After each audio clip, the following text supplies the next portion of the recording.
बोलो भैया, है कोई प्रमाण रावण की शक्ति का?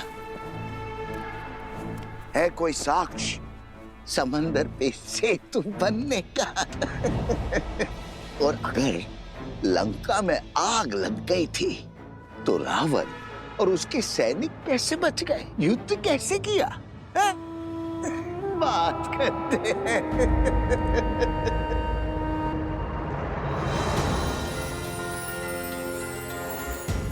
प्रभु श्री राम के यश को घटाने का प्रयास करने वाले पापी, तेरा शीश इस धड़ पे रहने के योग्य नहीं है।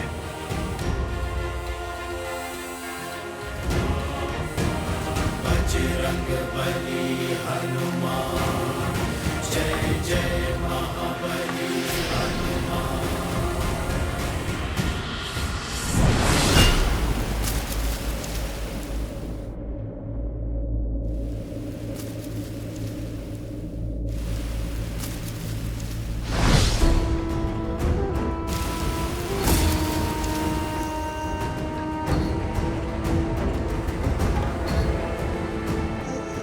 बचाओ, ये वानर मुझे मार रहा है। अरे बचाओ, बचाओ, ये वानर मुझे मार रहा है। ये कैसा दुस्साहस है? ऐसे किसी को कैसे मार सकता है ये वानर? अयोध्या वासियों, देखो भैया, देखो किस निर्दयता से ये वानर मुझे मार रहा है। बचाओ, रक्षा करो अयोध्या वासियों। ना कोई तुझे बचा पाएगा और ना तू यहां से भाग सकेगा। प्रभु श्री राम की निंदा करने वाले इस हनुमान से बच के तू कहां जाएगा?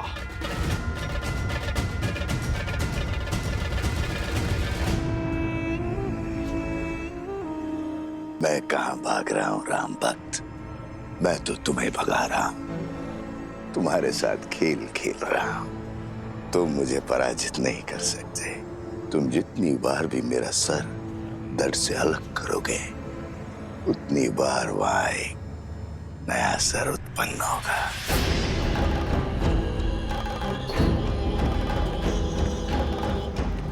अरे देखो भैया, देखो कैसे एक वृद्ध को ये वानर मार रहा है। क्षमा करो वानर, क्षमा करो। देखो इस निर्बल बुड्ढे पर इस वानर को दया नहीं आ रही है। क्षमा करो, इस वृद्ध पे दया करो वानर। ये अन्याय है। श्री राम का भक्त और मित्र है, इसका अर्थ ये नहीं है कि अयोध्या की जनता पर आघात करेगा। ले चलो इस उद्दंडी को महाराज के पास, अब वही इसका न्याय करेंगे। ले चलो इसे, वही करेंगे न्याय। ले चलो इसे, वही करेंगे न्याय। इस आसुरी शक्ति की उलझन तो प्रभु ही सुलझाएंगे। जैसी आप सबकी इच्छा। चलो दिखाएंगे श्री राम को हनुमान का सत्य, और इस बेचारे को भी। अरे ये कहां चला गया? प्राण किसे प्रिय नहीं है, जरूर वो दुखियारा भाग गया होगा। पर हनुमान को नहीं जाने देंगे। हाँ चलो, ले चलो। बहुत उत्पात मचा चुका है ये वानर। लेके चलो इसे राज्यसभा में, अब श्री राम ही इसका न्याय करेंगे। तो फिर विलंब किस बात का? चलो। ले चलो इसे, वही करेंगे न्याय। महर्षि पराशर के कथन को गंभीरता से लेना होगा, हमें सावधान रहना होगा कि प्रजा को कोई त्रास, कोई असंतोष ना हो जाए।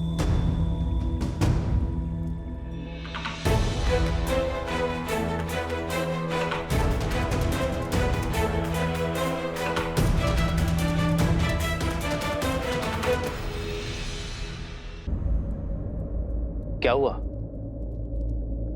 हनुमान को पकड़कर क्यों लाया गया है? प्रभु, इस वानर ने हम सभी को भयभीत कर रखा है। यही नहीं, इसके दूसरे साथी रावण से आपके युद्ध की असत्य कथाएं बता रहे हैं। असंभव। वानर भैया के विषय में ऐसा कुछ भी असत्य कह नहीं सकते। क्षमा चाहता हूँ राजकुमार, लेकिन बड़े कुटिल हैं ये वानर और दुष्ट भी। आज इस हनुमान ने उस वृद्ध व्यक्ति के प्राण लेने का प्रयास किया। न्याय कीजिए श्री राम।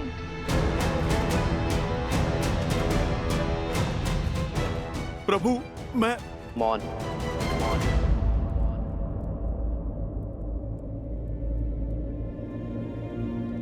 ये राम अपनी प्रजा को कभी निराश नहीं करेगा, किंतु हनुमान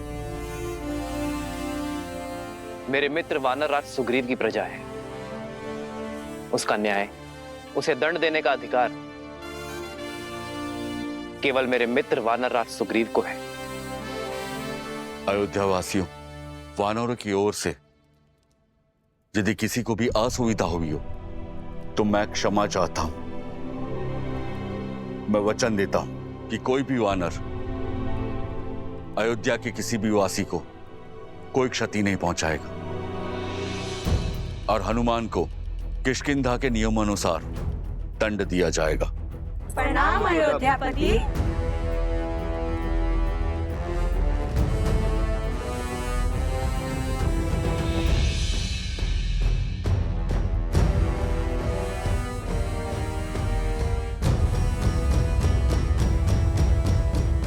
हनुमान, कौन था वो राक्षस? प्रभु, आपको कैसे पता चला? क्योंकि मैं जानता हूं कि मेरा हनुमान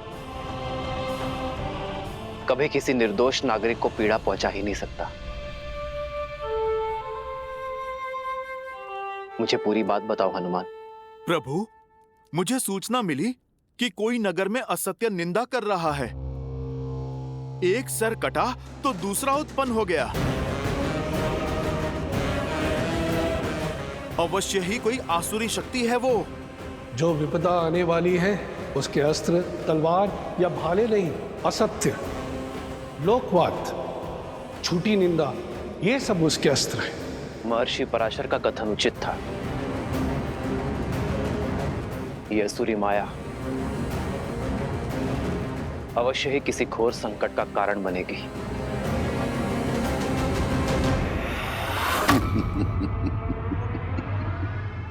युद्ध तो अब आरंभ हुआ है राम भक्त हनुमान।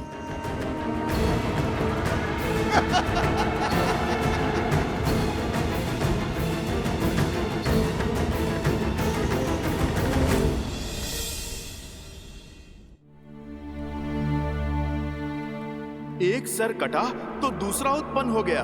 अवश्य ही कोई आसुरी शक्ति है वो।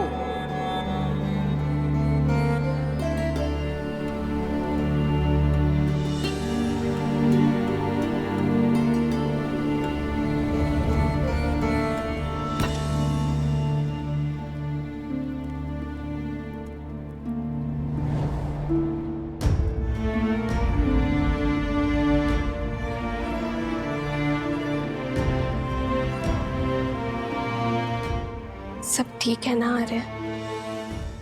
हर सुख दुख साथ निभाने का निर्णय लिया है ना हमने?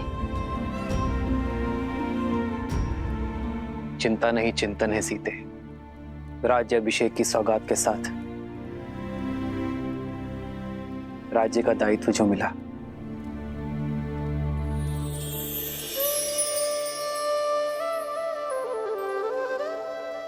दायित्व तो आपने बिना राजपाट के भी निभाया है आर्य।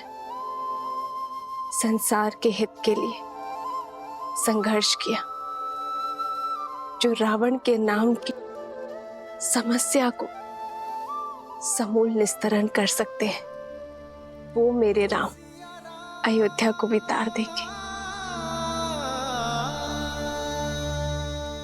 वैसे आर्य, भोजन करने से चिंतन करने की शक्ति मिलती है।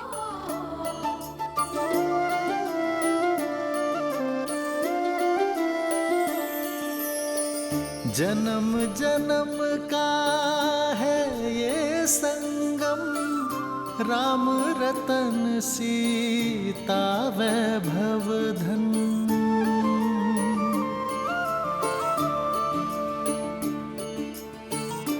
महल में आकर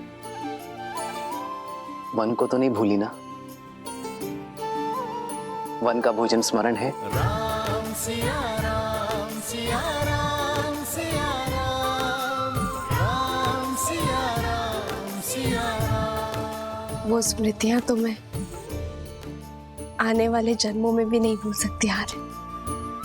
मैं तो पुनः एक बार प्रकृति की ओट में वन के जीवन का आनंद लेना चाहती हूँ। इसमें समस्या है क्या है सीते?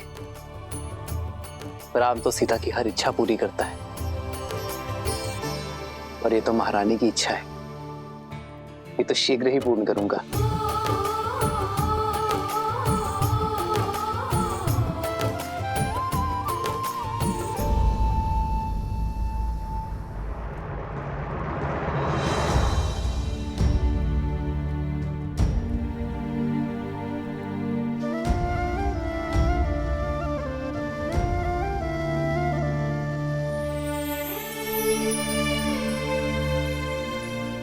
अरे सीते, ये केसर भात तो बहुत ही स्वादिष्ट है। ये तुमने बनाया? कैसे? भात भिगोया, थोड़ा कोमल हुआ, फिर दूध में उसे धीमे आंच में पकाया। फिर जैसे ही थोड़ा पका तो उसमें गुड़, केसर और थोड़ी सुगंध डाली, और फिर उसमें शुद्ध घी मिलाकर उसे धीमे आंच में। ये धैर्य ही तो इस स्वाद का रहस्य है सीते। यदि शीघ्रता में पकाती तो ये भात कच्चा रह जाता, ना सुगंध आती ना स्वाद। जीवन भी यही है सीते, चाहे संबंध हो या समस्या।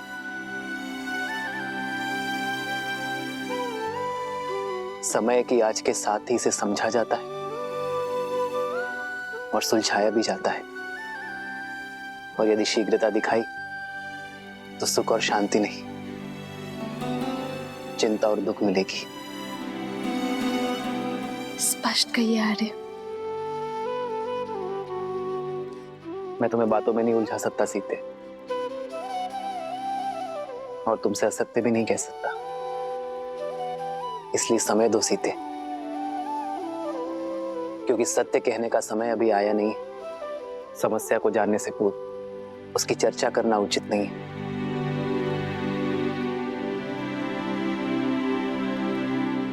तो फिर मैं आपसे वो प्रश्न पूछती हूँ जिसका उत्तर देने में आपको सरलता हो। तो बताइए, महाभोज में हनुमान और वानर सेना के लिए क्या भोजन बनाऊं जिससे वो संतुष्ट हो? ये तो पहले से भी कठिन प्रश्न है सीते। इस प्रश्न का उत्तर ना नर दे सकते हैं ना नारायण, और चिंतन भी समय के साथ इसे सुलझा नहीं सकता।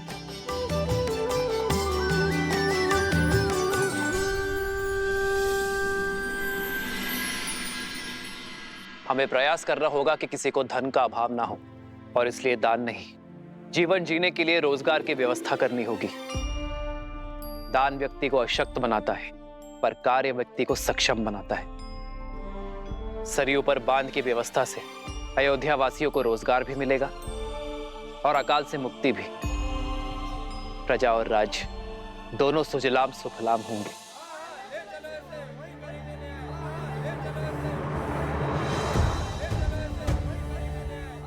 ये कोलाहल कैसा? ऐसा प्रतीत होता है हमारी प्रजा है महाराज। मैं अभी सैनिकों को भेजकर शांत करवाता हूँ।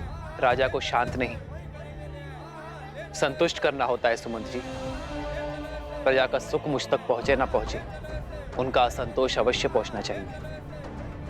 उन्हें भीतर बुलाइए।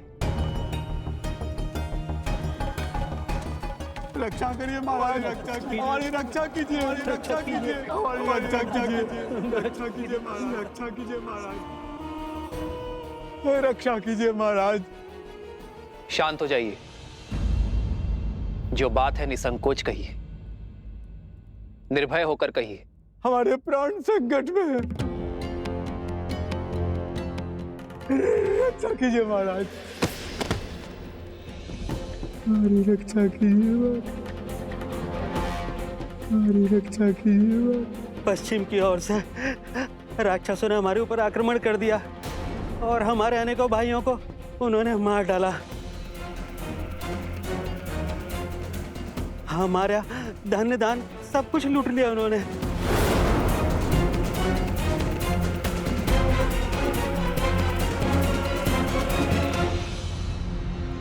उठिए।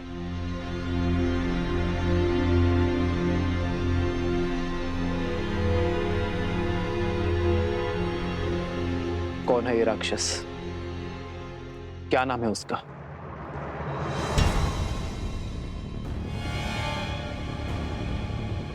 आप मौन क्यों हैं? भैया के प्रश्न का उत्तर दीजिए। उस दुष्ट राक्षस का नाम तो नहीं पता राजकुमार। मैं जानती हूँ उसका नाम।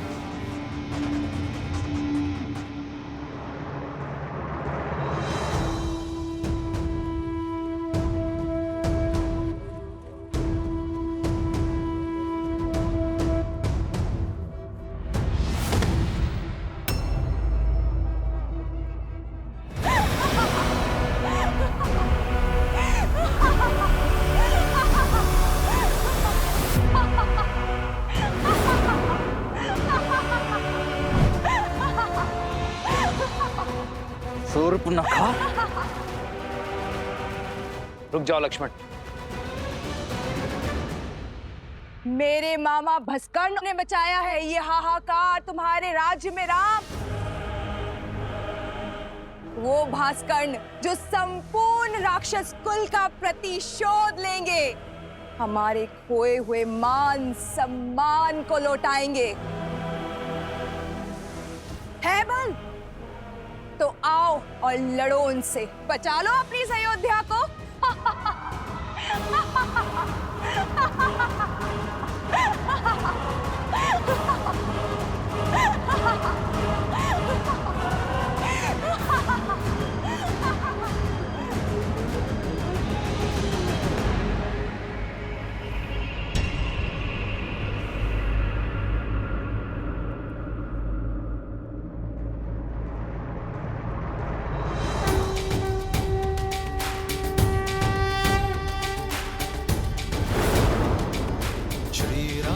चंद्र कृपालु भजु मन हरण भव भय दारुणम। श्री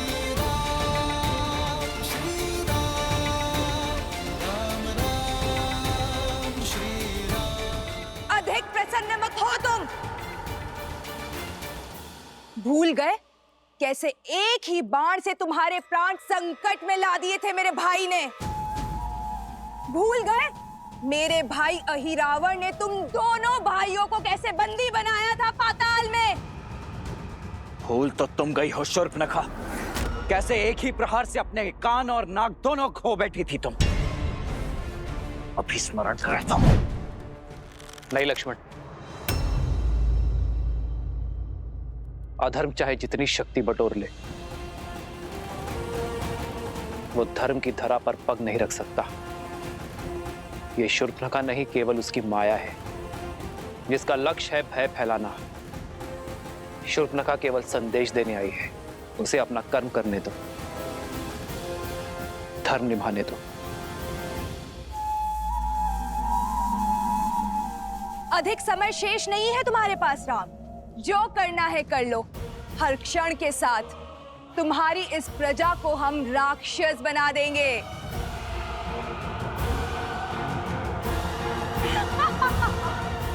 तुम्हारा कार्य पूर्ण हुआ शूर्पणखा। तुम्हारा संदेश मुझे मिल गया है। अब इस वृद्धा की देह को छोड़ दो। और हां, रामराज्य में ना भय की छाया होगी और ना ही अवगुणों की माया। जाकर कह देना भास्कर्ण से, मैं स्वयं अपनी सेना लेकर आऊंगा। और यदि उसके छल में बल है तो वो मेरे निर्दोष अयोध्या वासियों को और हानि नहीं पहुंचाएगा।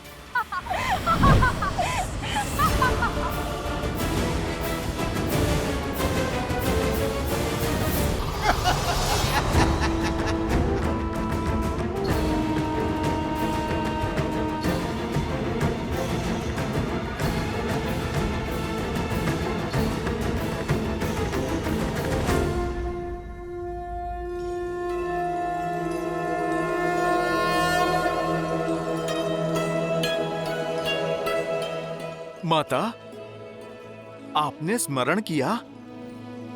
सब ठीक तो है ना माता? क्या किसी ने आपको सताने का दुस्साहस तो नहीं किया? जिसका इतना सचेत पुत्र हो, ऐसा शूरवीर पति हो, और इतने सामर्थ्यवान देवर हो, उसे कष्ट पहुंचाने का साहस कौन कर सकता है भला?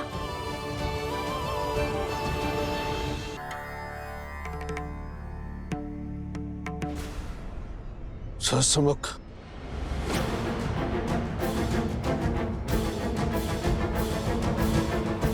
आपका आभास उचित था श्री राम।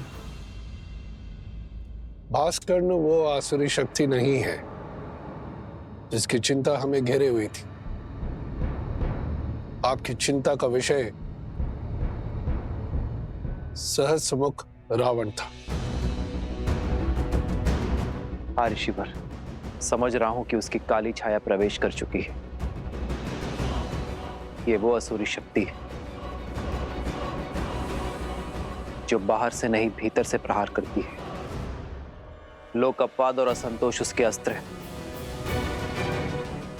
हमें अयोध्या को सहस्त्रमुख रावण के इन अस्त्रों से बचाने की आवश्यकता है। शाद खाओ।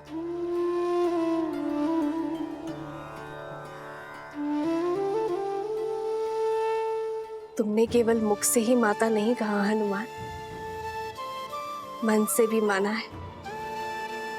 इसलिए आज ये माता अपने पुत्र को उनका प्रिय भोजन खिलाना चाहती है। ओह, तो हमारी माता वचन अनुसार महाभोज का प्रबंध कर रही हैं। अद्भुत। मैं अभी जाकर वानर सेना को बताता हूँ। वो सब भी आपके हाथों से भोजन खाने के लिए आतुर है माता। अभी जाता हूँ। हनुमान, मेरे प्रश्न का उत्तर तो देते जाओ। कौन सा प्रश्न माते? यही कि तुम्हारे और तुम्हारी वानर सेना के लिए ऐसा क्या भोजन बनाऊं जिससे तुम्हारा पेट भी भर जाए और मन भी। माता, ये तो बहुत कठिन प्रश्न है। वो क्या है ना, वानरों को भोजन तो बहुत प्रिय होता है, और यदि आपके इन हाथों से मिले वो तो अमृत है। अद्भुत। माता, मैं एक काम करता हूँ। मैं अभी अपनी वानर सेना से पूछ कर आता हूँ। वो क्या है ना, इसका उत्तर तो मेरे पास भी नहीं है। जो गायक हल जाए।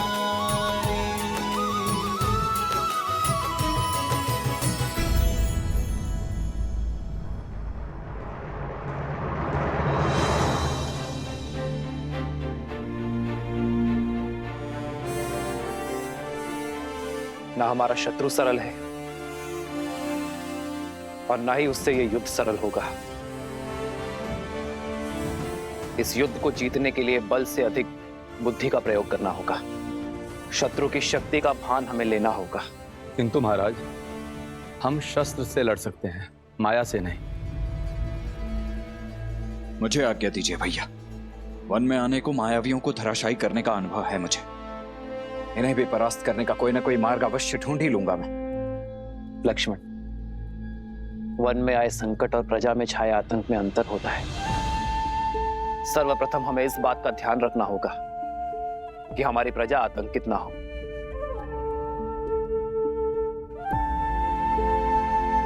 और लक्ष्मण, असाधारण शत्रु को साधारण रणनीति से नहीं हराया जाता। हमें सैन्य बल के अतिरिक्त कुछ और भी चाहिए होगा। भास्कर्ण और उसका पुत्र संघार दमन, ये दोनों साधारण राक्षस नहीं है। बल और छल के धनी है, माया विशेषज्ञ है, रक्तपात के प्रेमी है। जो भी इनके सामने आता है उसे वे मृत्यु के घाट उतार देते हैं। अपने माया के बल से वो अंधकार में भी प्रवीणता से युद्ध करते हैं।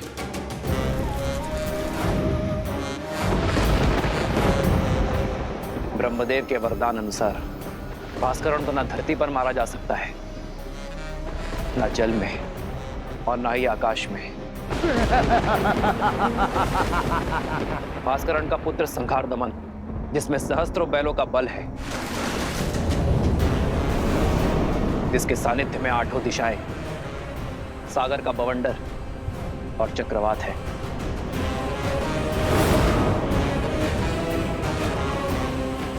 केवल यही नहीं राम, साथ ही वो उभयचर भी है, जो जितनी सरलता से थल पर रह सकता है उतनी ही सहजता से जल में भी जी सकता है।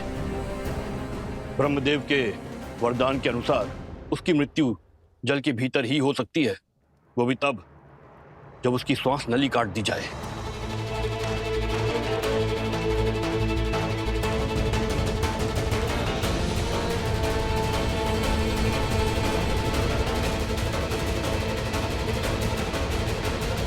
मित्र, वानर सेना सज्ज है। इस युद्ध में भी हम आपका साथ देने का सौभाग्य पाएंगे। हाँ प्रभु, इस धर्म युद्ध में हम आपके साथ हैं। आप बस आदेश दीजिए। यह आदेश का नहीं, विदा देने का समय है मित्र। मेरी वानर सेना वनवास में राम और लक्ष्मण की ढाल बनी, किंतु अब यह युद्ध केवल अयोध्या का है। आप सब अतिथि हैं। अपने परिवार के साथ महाभोज का आनंद लीजिए और आनंद होकर किष्किंधा लौटिए। वहां स्वराज्य की स्थापना करना ही आपका उद्देश्य है मित्र। यह युद्ध अयोध्या के राजा राम का है और इसे लड़ने का दायित्व मेरा है।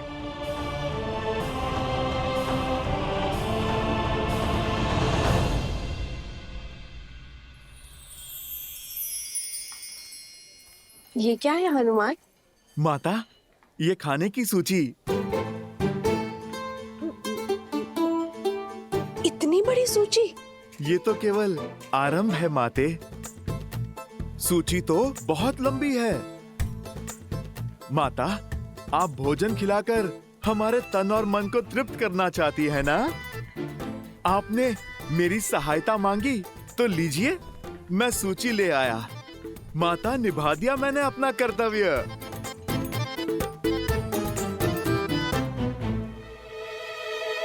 अब तो आप प्रसन्न है ना?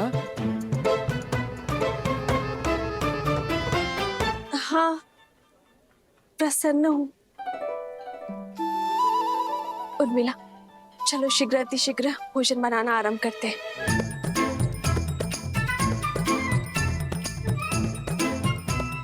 समझ नहीं आता पहले क्या बनाए दीदी, आरंभ कहाँ से करें? ना ही इस दुविधा का अंत दिखाई दे रहा और ना ही इस सूची का। आप इतनी सारी चीजें कैसे बनाओगे? वचन से बंधी हूं ना, पीछे नहीं हटूंगी। चलो।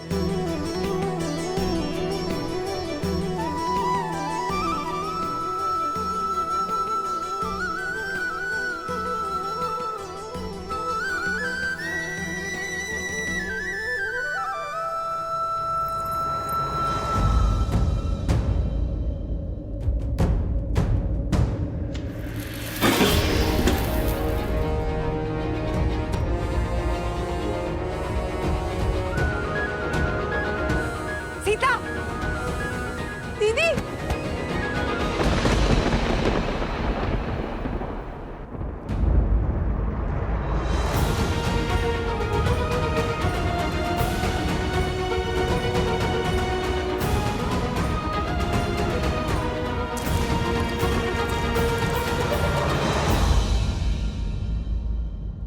यदि हमें शत्रु के बल का पूरा ज्ञान हो जाए तो समझो ये युद्ध हमने आधा जीत लिया है। अब समय आ गया है कि अपनी शक्ति को इस प्रकार सज्ज करें कि हमारा शत्रु अचंभित हो जाए। हमें उपयुक्त शस्त्रों को खोजना होगा। प्रभु, प्रभु, प्रभु, वो माता सीता। प्रभु, क्या हुआ सीते को? क्या हुआ सीता को? बोलो हनुमान। प्रभु, वो माता सीता मूर्छित हो गई हैं।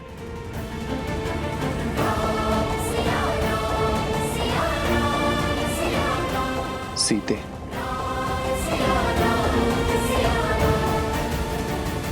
वैद्य जी, मेरी चित्त की व्याकुलता को मिटाइए। बताइए क्या हुआ है सीता को? चित्त में चिंता नहीं, आनंद को भर ले राजमाता। इस तरह पर शीघ्र ही श्री राम के उत्तराधिकारी के नन्हे नन्हे पग पड़ेंगे।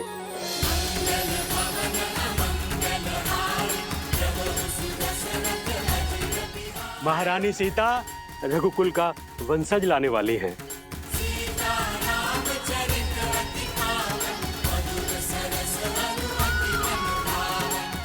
सच?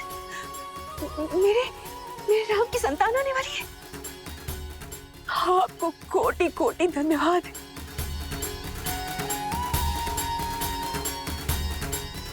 जाओ, राज आंगन का कोना कोना सजा दो। मेरे राम का उत्तराधिकारी आने वाला है। अयोध्या में उत्सव का शंखनाद होना चाहिए और न बधाई गीतों का नाद बजना चाहिए। जाओ जाओ, जल्दी जाओ जाओ। मेरे राम का पुत्र आने वाला है। क्या तुमने सुना? हमारे राम की संतान आने वाली है।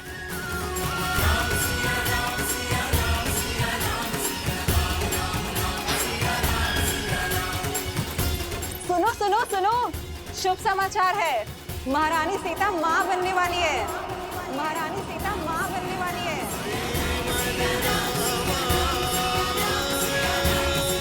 सीते,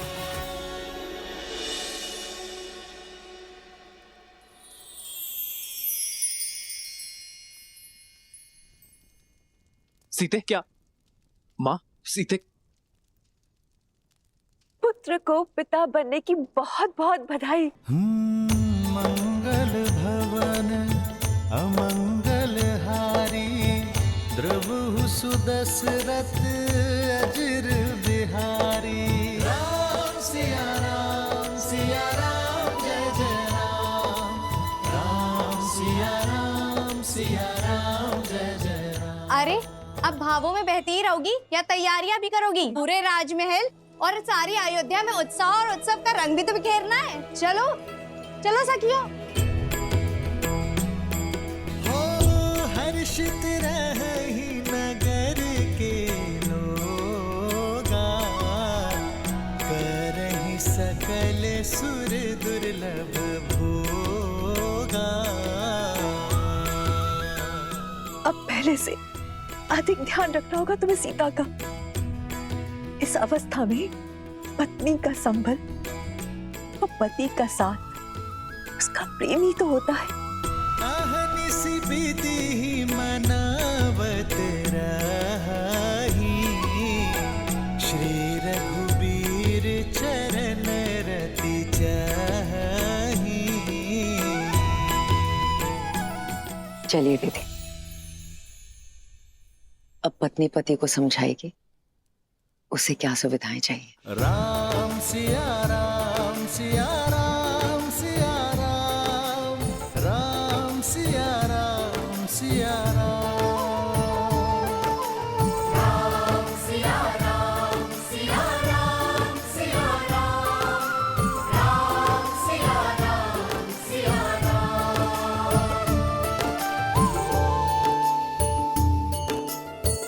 जन्म जन्म का है ये संगम, राम रतन सीता वैभव धन। सच मांडवी, हम चाचा बनने वाले हैं। भरत भैया, हम चाचा बनने वाले हैं। हाँ लक्ष्मण, अब आएगा आनंद। अब अपने भतीजे के साथ मैं संसार भ्रमण पर निकलूंगा। नहीं नहीं नहीं, वो तुम्हारे साथ रहेगा ना तो विवाद करना सीख जाएगा। मेरा भतीजा तो अपने भरत चाचा का मित्र होगा। भरत भैया, बधाई हो। बधाई हो लक्ष्मण, बधाई हो।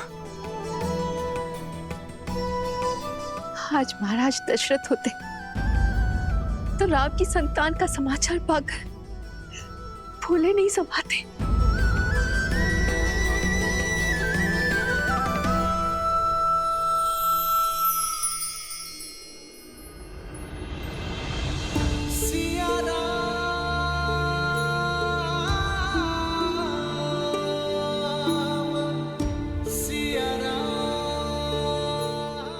आपका मौन मुझे व्यथित कर रहा है। प्रसन्न नहीं है। प्रसन्नता तो इतनी है कि मेरे शरीर के कण कण में भर गई है सीते। शब्दों को बाहर निकलने का स्थान ही नहीं बचा। पिताश्री की प्रसन्नता का आज आभास हुआ मुझे। अपनी संतान के प्रति उनके प्रेम का भान हुआ। जब पिता बनने का आभास होना इतना मधुर है, तो पिता बन जाना कितना सुंदर होगा।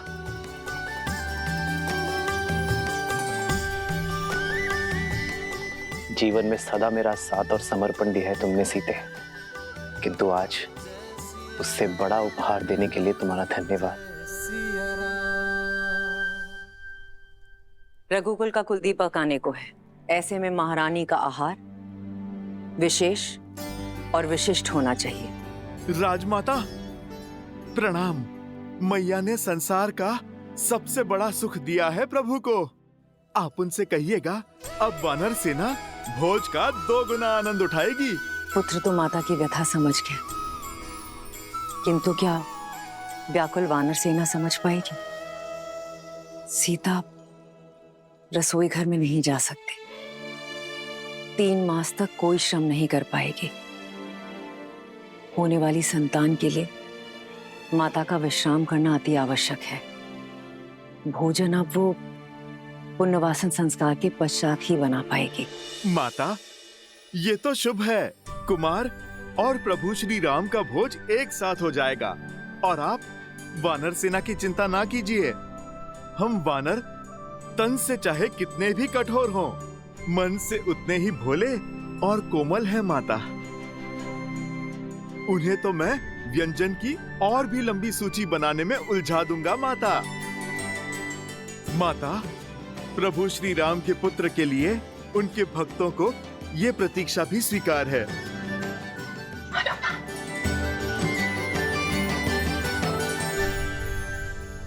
सीते, ये भेंट मेरे और तुम्हारे आने वाले प्रेम प्रतीक के लिए। अच्छा,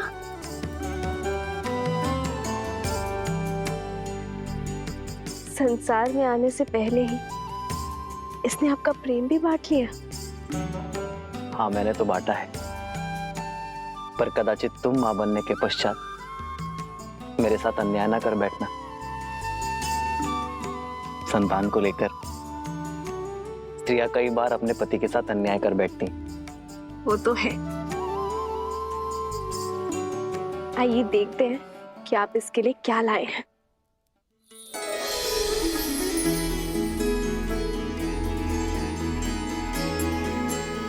वेद मंत्र के ताड़पत्र बस? हाँ सीते, क्योंकि अपनी होने वाली संतान में धर्म के बीज बोना ही माता पिता का सबसे बड़ा कर्तव्य है।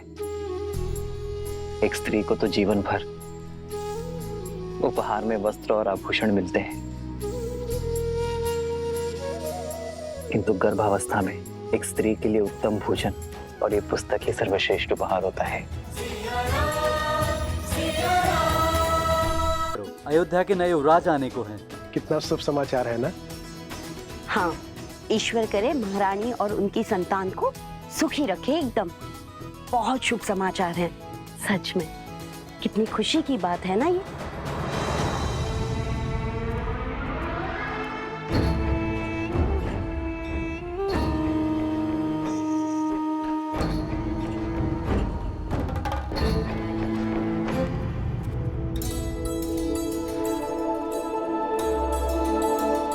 लीजिए भैया, आप भी लड्डू खाइए। हमारे राजमहल में लल्ला आने वाले हैं। प्रभु श्री राम के उत्तराधिकारी आने वाले हैं। खाओ खाओ।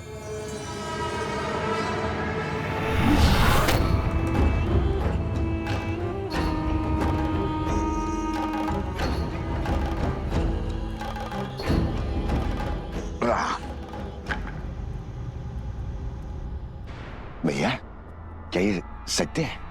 श्री राम की संतान होने वाली है? हाँ हाँ, सुना नहीं? सारे अयोध्या में लड्डू बट रहे हैं। चलो अच्छा है। जो 14 वर्ष में नहीं हुआ वो अब हमारे कानों को सुनने को मिल रहा है। क्या क्या कहना चाहते हो? क्षमा करना भैया, वो क्या है ना कि 14 वर्ष से कोई शुभ समाचार मिला नहीं और अचानक से वनवास से लौटते ही ये संतान की खबर। लड्डू खाओ, लड्डू खाओ।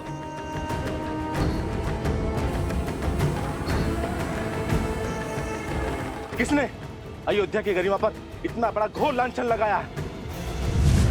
किसने उनके गरिमा का वध किया? किसने? सामने आओ, अभी मैं उसकी जीवा काट लूंगा। मारो, मारो मुझे, मारो। क्षमा के योग्य नहीं हूं मैं। बचपन में माता मारती थी, बड़ा हुआ तो मित्र मारने लग गए। इस जीवा के कारण ये स्थिर नहीं रहती है, कहीं पे कुछ भी बोल देता हूं मैं।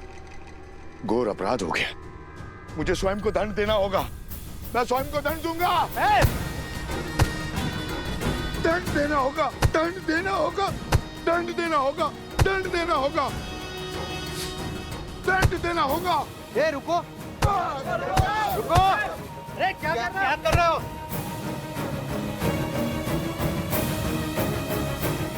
श्री राम और अयोध्या से प्रेम ही इतना है, सुख के समय पे भी तर्क खोजने लग गया है। जो बात मेरे दिल को कचोटती है, क्या वो आप सबको व्याकुल नहीं करती? हमने श्री राम की तरह वनवास के दुख नहीं भोगे। हमने तो महारानी सीता की तरह 6 महीने उस दुष्ट रावण की लंका में रहने का दंश नहीं भोगा। सोचिए, विचार कीजिए, क्या क्या हुआ होगा उस 6 मास में, क्या क्या बीती होगी महारानी सीता पर। क्या ये विचार आपको व्याकुल नहीं करता? अपनी व्याकुलता हमें नहीं, श्री राम को बताना, वही निर्णय लेंगे। चलो मित्रों। अरे रुको, रुको, कहां जा रहे हो? मैं स्वयं लज्जित हूं। अब तुम जाकर ये प्रश्न श्री राम से पूछकर उन्हें लज्जित करोगे?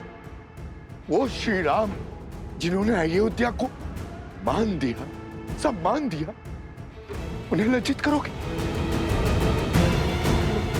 क्या उत्तर देंगे?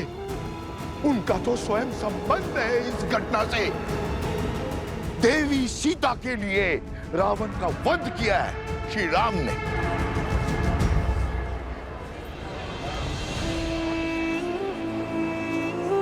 हाँ, यदि शंका है तो किसी धर्मात्मा विद्वान से पूछते हैं। तो फिर मंदिर के पुजारी जी के पास चलते हैं, वो विद्वान भी है और धर्मात्मा भी, वही इसका उचित समाधान देंगे। ये उचित? बिल्कुल। हाँ, क्यों भाइयों? बिल्कुल हाँ, सही हाँ। बोल।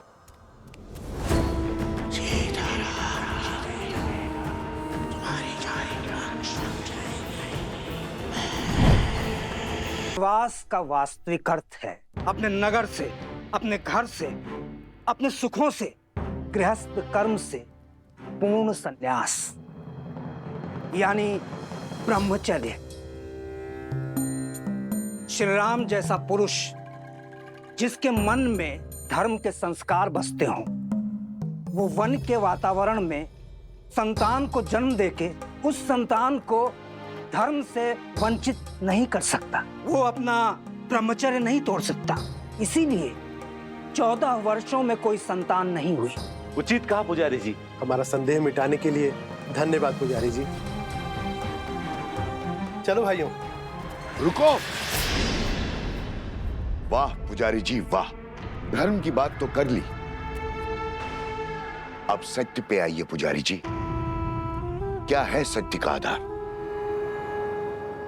विश्वास से कल्पना होती है, सत्य को प्रमाण चाहिए। बोलिए, है कोई प्रमाण?